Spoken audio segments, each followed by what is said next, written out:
अपनी दूसरी कहानी के साथ आपके सामने हूँ। और मेरी दूसरी कहानी कुछ इस तरह है कि कोई भी औरत हो, जो भी रह सके व्रत, जिसके स्वास्थ्य अच्छा हो, सब कुछ अच्छा हो, उसका दृढ़ शक्ति हो, रहे अच्छे से रहे, और ना रह सके तो ढकोसला न करे। वो अपने जिस तरह रह सकती है, स्वस्थ है, मेरा ये मानना है, मैं ऐसा समझती हूँ। वो अपने पति से प्रेम करे, उसके स्वास्थ्य की कामना करे और खुद प्रसन्न रहे। गृहिणी को प्रसन्न होना बहुत जरूरी है। एक दिन के करवा चौथ से कुछ नहीं होता, मैं भी यही मानती हूँ, लेकिन कोई ढकोसला ना करे। ये कहानी मेरी इसी दिखावे और ढकोसले के ऊपर आधारित है। ये भी कहानी काल्पनिक है, इसका किसी से कोई और नाम का किसी से कोई संबंध नहीं है वास्तविक जगत में। तो सुनिएगा मेरी कहानी की। एक हस्बैंड वाइफ थे और अकेले ही थे, तो थोड़ा वो चूंकि अकेली थी, सास नंद नहीं थे, तो हस्बैंड के साथ ही वो बीबी जो है, ये लोग रहते थे परिवार से। फिर पहला उनका करवा चौथ आया, तो बीबी थोड़ी आलसी टाइप की थी। उठी सवेरे, बोली आज तो करवा चौथ है, पानी नहीं पिए, का करी। हस्बैंड तो भाई बोला हाँ आज पानी कहाँ पीना है। पहले के जमाने में, अब तो खैर परंपराएं बदल रही हैं, लेकिन पहले पानी नहीं पिया जाता था। और अब भी जो लोग अच्छे से मनाते हैं, नहीं भी पीते हैं, जैसा बन पाए वैसा करना चाहिए। तो वो अपने आदमी को दिखाती रही, बहुत भूख लगी है, फिर हम कहा कर आज बहुत काम है, फरा भी बनाना है, करवा भी रंगना है, ये वो। तो पति थोड़ा थोड़ा जानता था कि मेरी जो बीवी ढिल्लम पिल्लम है, ऐसे ही है। वो बोला कि दो तीन साल से रह रही थी, मतलब आज इसकी हम देखेंगे करतूत कि ये क्या करती है, इतना गाना गाती है और शाम को एकदम चेतन रहती, इसकी क्या बात है। उसने कहा ऐसा ही तुमसे जैसे बन पड़े तुम करवा रहो, और जैसे ना बन पड़े तो वो नहीं, तुमको जैसे रहना हो रहो। मैं जा रहा हूँ काम करने, शाम को आऊंगा, तब तुम्हारे लिए जो भी खाने पीने की चीजें मैं लेके आऊंगा। जैसे ही आदमी घर से निकला, ये औरत ने नहाया धोया कुछ नहीं, खेत की तरफ चली गई, और खेत से 2 ठो इसने गन्ने तोड़ लिए, चुपचाप घर चली गई। उधर आदमी ने क्या किया, जो सहन दरवाजा होता है, जिसको हम लोग मेन गेट बोलते हैं, मेन गेट से निकल के, पहले के जमाने में घरों में पीछे से भी एक दरवाजा हुआ रहता था, एक खिड़की हुआ करती थी बड़ी सी, जिससे लोग घुस आते थे। तो वो आदमी चुपचाप आगे वाले दरवाजे से निकल गया कि मैं काम करने जा रहा हूँ, पीछे से घुस के वो आके पलंग के नीचे घुस के बैठ गया कि देखते हैं आज मेरी बीवी क्या क्या करती है। बहुत चिल्लाती है कि व्रत है व्रत है। 2 ठो वो गन्ने चूस के लाई और तोड़ के लाई, और बढ़िया बैठ के उसने चूसे कि आज तो मेरा व्रत है, कितनी प्यास लगेगी प्यास। उसके बाद थोड़ी देर बाद उसने घर के काम वाम इधर उधर किए, अब उसको लगी फिर भूख। थोड़ा थी नहीं थी, उसका संकल्प अधूरा था। उसने क्या किया, 7 ठो पूड़ियां बनाई अपने लिए। अब समझे घर में तो कोई है नहीं, आदमी भी बाहर चला गया, सास नंदे भी चली गई, पड़ोसी अड़ोसी सब अपने अपने काम में मस्त है, कौन इनको वो करेगा।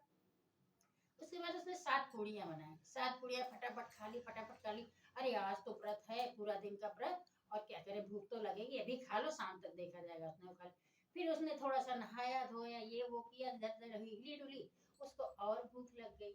अब उसने क्या किया, कुछ समझ में नहीं आया, तो उसने पराई चलती है, दीपक, यहाँ के लोग जो कच्चा दीपक होता है, उसी एक पराई होती है, मिट्टी की होती, गांव में रहती है, अन्य अन्य लोग थोड़ा सा निकाल लेते, उसी पराई भर गेहूं ले आई, और कढ़ैया में डाल के भून के उसको, उसी में गुड़ मिला के, हम लोग गुड़ धनिया कहते हैं, गुड़ धनिया बना के उसने खूब चबाया।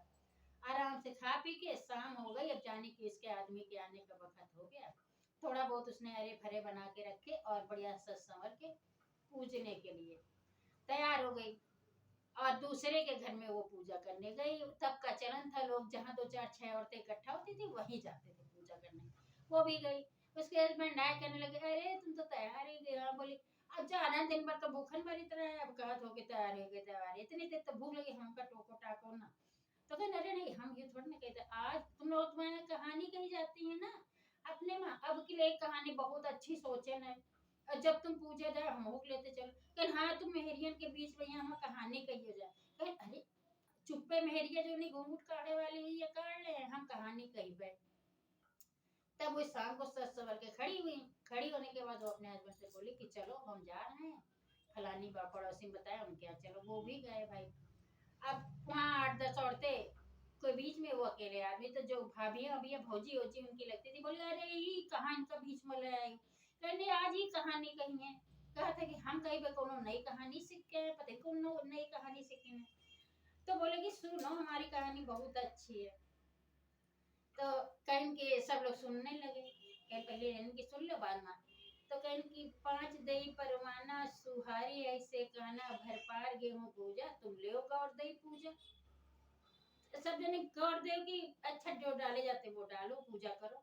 तो सब लोग ये कौन सी कहानी है, तो कहते सुनो ध्यान से कि 5 दही परवाना सुहानी सुहारी ऐसे कहना भर पार गेहूं पूजा पूजा तुम ले गौर दे पूजा। अब किसी को तो ये बात समझ में ना आए, क्योंकि वो कहावत के तौर पर वही सब कह रहे थे जो उनकी बीवी वहां से खा के पी के सब कुछ आई थी। तो वो जान गई कि हमको कह रहे हैं ये कमेंट में कमेंट पास कर रहे हैं। कहती अरे जाओ तुम्हारी कहानी कोई नहीं समझ रहा है, इतनी बेकार तिहड़ कहानी तुम कह रहे हो कोई नहीं सुनेगा। अरे बम्मा दीदी देखो इनकी कहानी, और भाई किसी को नहीं समझ में आ रहा था क्योंकि वो सब करे हुए बैठी थी, पूरी साथ खाए बैठी थी, गेहूं का बैठी थी, तो उसको सब बस वो आदमी गुस्सा गया। वह तुम मेरे प्यार दुलार का जो मतलब निकालती हो व्रत, इस चौथ से क्या मतलब है व्रत रहने, तुम अपना भी धर्म भ्रष्ट कर रहे हो। तुम खा पी के रहो, नहीं रह पाती तो खा पी के रहो, हमारी आयु की कामना करो।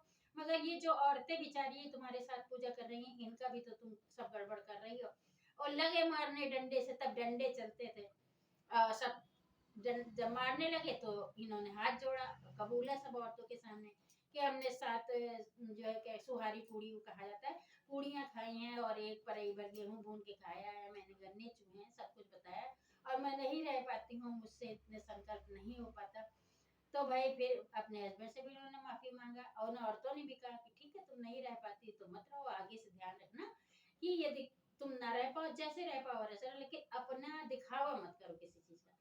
तो ये पहले की कहानियां थी, लेकिन सीख आज भी यही दे के गई हैं कि जैसे आप अच्छे से रह जा सकते हैं अपने हस्बैंड के साथ, उनकी कामना के लिए, उनकी अच्छाई के लिए, खुद भी प्रसन्न रहे, कोई ढकोसलेबाजी ना करें, अगर रह सकते रहे भी।